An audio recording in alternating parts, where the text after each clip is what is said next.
অনেক বছর আগের কথা। আনন্দপুর নামক একটি ছোট রাজ্য ছিল।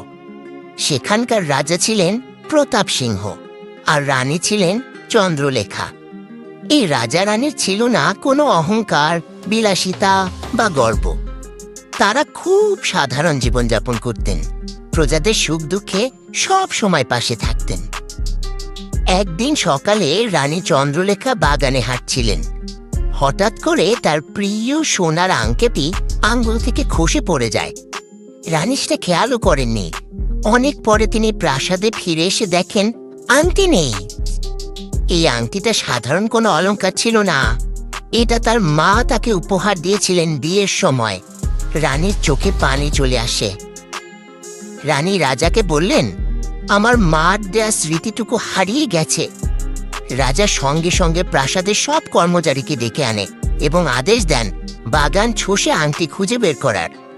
বাগানে প্রতিটা গাছের নিচে খোঁড়া শুরু হলো, প্রতিটা ঘাস মাটি পর্যন্ত উল্টে ফেলা হলো, তবুও আংটির দেখা নেই।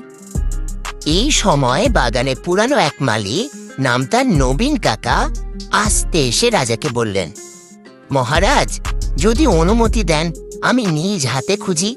আমি জানি রানীর হাঁটার পথ, আংটি কোথাও কাছে পড়ে থাকতে পারে। রাজা অনুমতি দিলেন।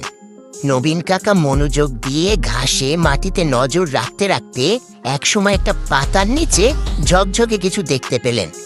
হাতে তুলে নিলেন রানীর সে প্রিয় সোনার আংটি। রানী আংটি ফিরে পেয়ে আবেগে কেঁদে ফেললেন। তিনি নবীন কাকার হাতে ধরে বললেন, আপনার চোখ শুধু ফুল গাছে নয়, মানুষের মনেও নজর রাখে। আপনি শুধু মালি নন, আপনি এই প্রাসাদের অভিভাবক। রাজা খুশি হয়ে ঘোষণা করলেন, আজ থেকে নবীন কাকাই হবেন আমাদের রাজবাগানের প্রধান দেখভালকারী এবং আমার ঘনিষ্ঠ পরামর্শদাতা।